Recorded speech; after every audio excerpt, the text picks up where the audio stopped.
नमस्कार. PMG education चॅनलमध्ये तुम्हा विद्यार्थ्यांचे स्वागत आहे. मुलांनो, आज आपण इयत्ता 4थीचा मराठी विषयाची एक छान निमंत्रण पत्रिका पाहूया, त्याचं वाचन करूया आणि त्याखालील प्रश्नांची उत्तरं कशी लिहायची ते पाहूया. तर पहा, आपण ती निमंत्रण पत्रिका अगोदर त्याचं वाचन करूया. पाळंदूरच्या शाळेतल्या विद्यार्थ्यांनी प्रदर्शनाला भेट देण्यासाठी गावकऱ्यांना एक निमंत्रण दिले आहे आणि ग्रामपंचायतच्या कार्यालयाजवळच्या सूचना फलकावर 4थीच्या मुलांनी काय काय लिहिले आहे ते काळजीपूर्वक वाचा. तर हे आहे जाहीर निमंत्रण पाळंदूरमधील सर्व लोकांसाठी. दरवर्षीप्रमाणे आपल्या शाळेत म्हणजे जिल्हा परिषद प्राथमिक शाळा पाळंदूर येथे मुलांचा दिवस या उपक्रमांतर्गत प्रदर्शनीचे आयोजन केले आहे. इयत्ता 1ली ते 4थीच्या मुलांनी बनवलेल्या विविध वस्तू व भेट कार्डे, रेखाटलेले तक्ते, मातीकाम, चित्रे आणि शाळेच्या बागेत फुलवलेल्या भाज्या व फळे यांची प्रदर्शनी भरवली जाणार आहे. या कार्यक्रमासाठी लाखणीवरून विदर्भ आनंद शिक्षण मंडळाचे कार्यकर्ते श्री बालसू नागोटी आणि श्रीमती सुवर्णाताई गजभिये उपस्थित राहणार आहेत. ते कलाकुसरीच्या वस्तू बनवण्याचे प्रात्यक्षिक दाखवतील. तरी आपण सगळ्यांनी उपस्थित राहून आमचा उत्साह वाढवावा ही विनंती. तर कार्यक्रम हा आहे शनिवारी. त्याचं ठिकाण आहे जिल्हा परिषद प्राथमिक शाळा पाळंदूर. प्रदर्शनीची वेळ आहे सकाळी 10:30 ते सायंकाळी 5 पर्यंत. प्रात्यक्षिकाची वेळ आहे सकाळी 10:30 ते दुपारी 1:30 वाजेपर्यंत. आणि याच्यामध्ये खास आकर्षण आहे गेल्या वर्षीच्या सहलीची वैशिष्ट्यपूर्ण छायाचित्रे.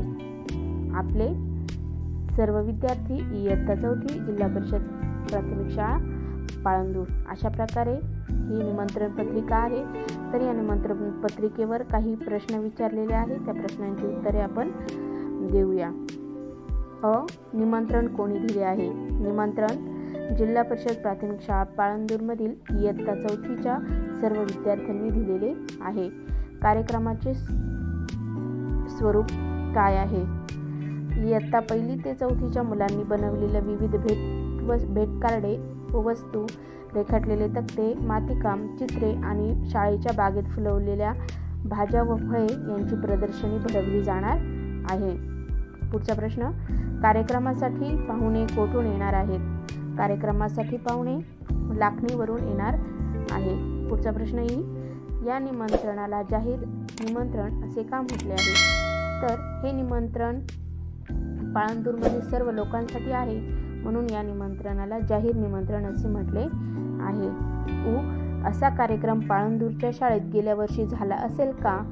ते कशावरून समजते? तर पहिल्याचं उत्तर आपण इथे एकाच प्रश्नामध्ये 2 प्रश्न विचारलेले आहे आपल्याला. तर आपण पहिल्याचं उत्तर आधी देऊया. तर असा कार्यक्रम पाळंदूरच्या शाळेत गेल्या वर्षी झाला होता आणि ते कशावरून समजते? तर दरवर्षीप्रमाणे आपल्या शाळेत म्हणजे या शब्दावरून आपल्याला कळते की दरवर्षी तिथे असा कार्यक्रम भरवला जातो. पुढचा आहे, निमंत्रण वाचून प्रियंकाची आई म्हणाली, बरं झालं दिवसभर शाळेत थकली तरी मुलांना दुसऱ्या दिवशी विश्रांती मिळेल असे त्या का म्हणाल्या असतील? तर कारण का? तर शनिवारी ही जे प्रदर्शन होतं ते शनिवारी प्रदर्शन भरवलेलं आहे, त्याचं नियोजन केलेलं आहे आणि साहजिकच दुसऱ्या दिवशी रविवार असल्यामुळे विद्यार्थ्यांना सुट्टी मिळणार आहे, म्हणजे त्यांना आरामासाठी वेळ आहे. अशा प्रकारे आपण हे निमंत्रण पाहिलेलं आहे. ती पत्रिका पाहिलेली आहे, त्याखालचे स्वाध्याय सोडवले आहे. मुलांना, तुम्हाला हा व्हिडिओ जर आवडला असेल तर व्हिडिओला लाईक करा आणि नवनवीन इयत्ता 1ली ते 4थीचे शैक्षणिक व्हिडिओ पाहण्यासाठी या चॅनलला सबस्क्राईब नक्की करा.